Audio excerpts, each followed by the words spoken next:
Voltando para o nosso segundo bloco, eu gostaria de agradecer à enfermeira Camila por ter participado aqui com a gente, com informações super importantes com relação a instituições de longa permanência. E agora no nosso segundo bloco nós temos outra convidada, a nutricionista Eliane. Eliane, seja bem-vinda ao nosso programa. Muito obrigada, é um prazer estar aqui com vocês, falando sobre esse assunto super importante, né, para nós, para a nossa sociedade. Então, Lília, voltando com a Lília aqui, eu gostaria um comentário que eu gostaria de fazer com você. Há um tempo atrás teve uma instituição de longa permanência que ela passou por um incêndio em algumas partes dela. E eu gostaria que você comentasse a importância do AVCB, visto que isso aconteceu no município, né, aqui de Botucatu, digamos recentemente. Esse é um ponto super importante, porque como eu disse, né, eles acabam colocando essas instituições em residências, que foram construídas para ser residências. E deixam de seguir o que está na norma aqui na RDC 502. Ou seja, tem que ter todo o projeto da elétrica, todo o projeto dos bombeiros.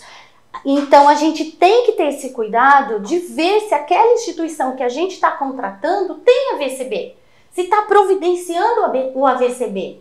Nós tivemos um caso de uma instituição que fiscalizamos que não tinha o AVCB.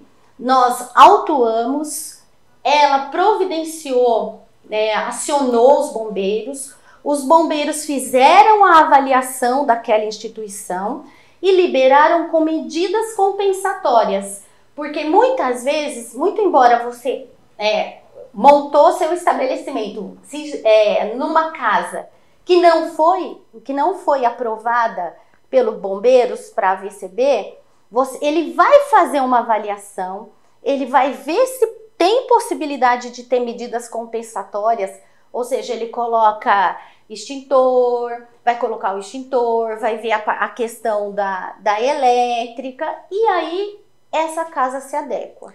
Essas são as medidas compensatórias? E isso, tem várias medidas que aí... Sim, mas essa é o básico. Isso não seria da vigilância sanitária, seria do órgão, né, dos bombeiros. Então, cabe a quem está contratando esse serviço, no momento que está avaliando a legalidade dessa instituição, verificar se ela está regular perante a vigilância, pedir a licença de funcionamento da vigilância, pedir o AVCB. Se for uma instituição séria, ela vai apresentar o contrato, porque uma instituição séria vai fazer um contrato.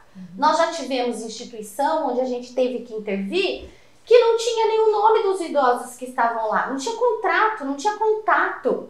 Então, assim, isso é muito grave, porque é uma fragilidade para você que está contratando, porque você não tem regulamento nenhum, e para a pessoa que não sabe as regras da casa, né? E essa questão de estrutura é muito importante. A gente também foi em uma outra onde o quarto era de blindex. Tira a privacidade da pessoa. Lógico, né? O Estatuto do Idoso, você tem que garantir a privacidade, você tem que garantir a liberdade religiosa.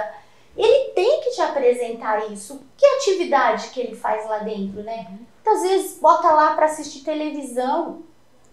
Só assistir televisão? Não! Qual é o projeto terapêutico? Na verdade, de qualidade de vida. De qualidade de vida. Quais são os projetos terapêuticos que tem ali? Quais as atividades que eles vão estar inseridos? Tem um passeio na comunidade? Leva para dar um passeio? Aqueles que podem, né? E falando em qualidade de vida, eu gostaria, Elaine, que você falasse um pouco da nutrição, né? Da importância da alimentação. Na verdade, a alimentação ela é importante em todas as fases da nossa vida. Sim. Mas com o idoso o cuidado deve ser redobrado, principalmente os que estão numa instituição. Então eu gostaria que você comentasse como é que é essa visão da vigilância sanitária, da questão nutricional dentro das instituições de longa permanência. Certo. Precisa de uma maior atenção nesse período, pois ele reduz, né, a quantidade de água corporal de 15% a 20%, reduz o metabolismo basal, né, de 10% a 20%, reduz as papilas gustativas, então ele não sente mais o sabor, não sente o sabor dos alimentos. E então precisa ter cuidados, né? Oferecer mais água, uma alimentação mais saborosa, balanceada, né? Balanceada, mais temperada, com temperos naturais, para que ele sinta o sabor e não perca o prazer de comer. O cardápio, ele deve ser balanceado, fornecer 6 refeições diárias, né? Esse cardápio, o prato do idoso deve ser colorido, oferecer verduras, legumes, né? Uma combinação de proteínas e carboidratos para que ele fique bem alimentado. E evitando os alimentos industrializados, oferecendo mais alimentos in natura e minimamente processados. Quando você vai numa instituição fazer a vistoria e tal, nessa instituição o cardápio tem que estar disponível para que a vigilância sanitária avalie se foi feito por uma nutricionista, se naquele dia está sendo oferecido o que está no cardápio, ou uma substituição, porque às vezes não tem uma fruta, mas ele substitui por outra. O nutricionista, ele não precisa estar presente o tempo todo. Ele pode ser contratado para elaborar um cardápio, ou ele tem que ser um profissional o tempo todo ali dentro da instituição?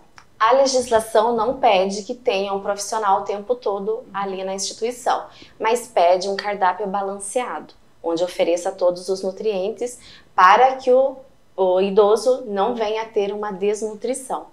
Entendi. E esse cardápio, né, durante a vistoria, você avalia o cardápio, nós está avaliamos, sendo oferecido, a qualidade dos alimentos, a despensa, tudo isso é importante que seja avaliado durante a vistoria? Isso, a gente olha as geladeiras, olha a despensa, para ver se tem esses alimentos disponíveis. Verduras, legumes, frutas, né, os alimentos básicos, arroz, feijão, e se está seguindo o cardápio. Está estipulado. A higiene, né? A higiene. E na RDC 502 de 2021 também eles citam, né, a RDC 216, que falam das boas práticas de manipulação, onde requer uma atenção com a higiene local, procedimentos padronizados para que não levem o idoso a ter uma contaminação alimentar, e também treinamentos para os profissionais que trabalham lá, para que não venham a contaminar esses alimentos. E é importante, pessoal, ficar atento a essa questão da alimentação, quando você for contratar um serviço, né, uma instituição, e também olhar a questão da validade desses alimentos, a disponibilidade, né, Lilian, né, desses alimentos, e se existe um cardápio a ser seguido. A gente sempre olha o estoque para ver se realmente tem estoque suficiente. Mesmo que seja semanal, mas precisa ter. Sim, precisa ter, oferecer proteína, né, oferecer todos os componentes, né? Eliane sabe mais que eu. Estar balanceado. Né? É um cardápio balanceado. E quem faz esse cardápio? Tem que ser um profissional da área. Tem que ser ou um nutricionista ou um nutrólogo, mas tem que ter um cardápio elaborado por profissional capacitado para isso. E dentro das instituições também tem os idosos que têm os problemas de saúde, né, as doenças, diabetes, hipertensão, e precisa ter um protocolo específico para esses tipos de idosos, né, para esses internos. Por exemplo, nós tivemos uma experiência onde a gente conversa com os idosos, né? A gente conversa com eles. Aqui a gente come carne a cada 2 meses, por exemplo. E se ele gosta, né? Tem que respeitar os aspectos culturais daquele idoso, né? O que ele gosta de comer. Por exemplo, nós aqui da região sudeste temos um hábito alimentar. Quem mora lá no Nordeste tem outro hábito alimentar. Quem mora lá no Sul tem outro hábito alimentar.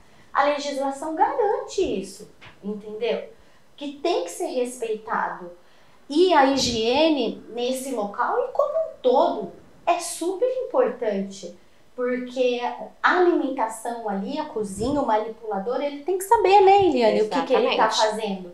E uma coisa importante também é que esses treinamentos, essas orientações, elas têm que estar escritas. Exato. Porque às vezes, né, a gente fala, porque a gente conhece um pouquinho de vigilância sanitária. Ah, você deu treinamento para o teu funcionário? Dei. Onde está o comprovante? Exato. Ah, não, nós tivemos uma conversa, um bate-papo. Tá, você pode até ter o bate-papo, mas precisa estar registrado. Tudo registrado. Né? Eu acho que isso é muito importante até para a gente que está indo fazer vistoria, para a pessoa que está indo fazer a vistoria, ela vê que realmente o pessoal passou por um treinamento. Exato. E isso vai ser verificado durante a inspeção. Você vai estar vendo como é que esse funcionário vai estar, se ele vai estar usando EPI, se ele vai estar atendendo as técnicas. Guardando as amostras dos alimentos. Isso, que conforme pede a legislação também. Quanto tempo tem que ficar guardado essas amostras dos alimentos do dia? 72 horas. Por 72 horas, pois se o idoso apresentar algum problema de saúde, né, então pode ser enviado para análise. Tá. E a quantidade que tem que ser? 100 gramas. 100 gramas de cada alimento? De cada alimento. Tá. Os sólidos congelados e os líquidos sob refrigeração.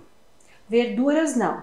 Verduras também. Verduras também. Todos os alimentos que são servidos no dia? Exatamente.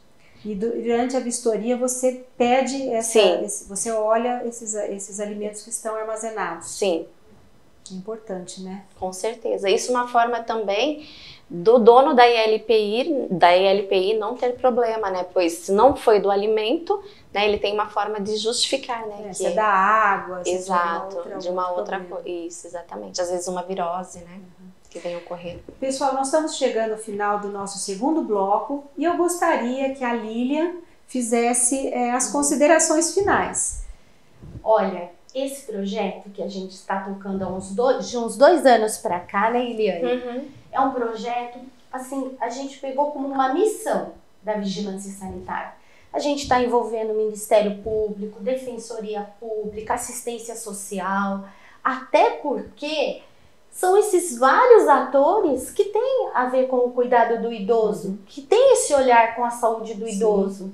Então é um projeto que a gente quer trazer para a população, para perto de todo mundo, que vocês entendam as regras, que vocês observem junto com a gente quando vocês forem contratar esses serviços.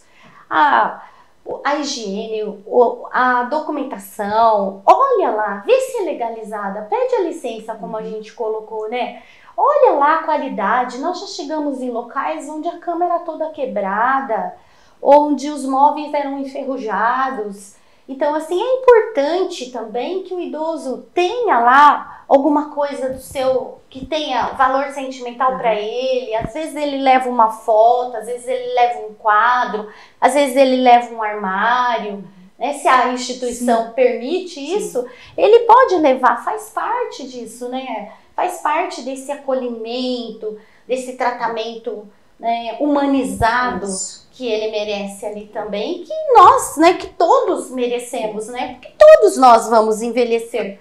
Todos nós vamos precisar. Então, assim, é uma missão nossa que a gente tenha locais adequados, locais humanizados, locais bem cuidados, locais que vejam isso como uma forma, né, de cuidar, amor, né? É amor, né? Amor. Eu acho que é amor.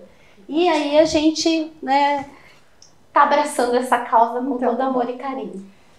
Eu gostaria de agradecer a Lilian por estar aqui com a gente, passando essas informações e fazendo esse alerta para todas as vigilâncias dos municípios, para que fiquem atentas quando for fazer uma inspeção nas instituições de longa permanência, que são as casas de repouso, asilo.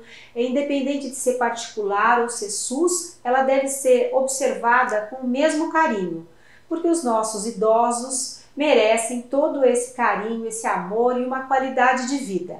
Elaine, eu gostaria de agradecê-la também por estar participando do nosso programa e espero que a gente se encontre para outras entrevistas também. Muito obrigada.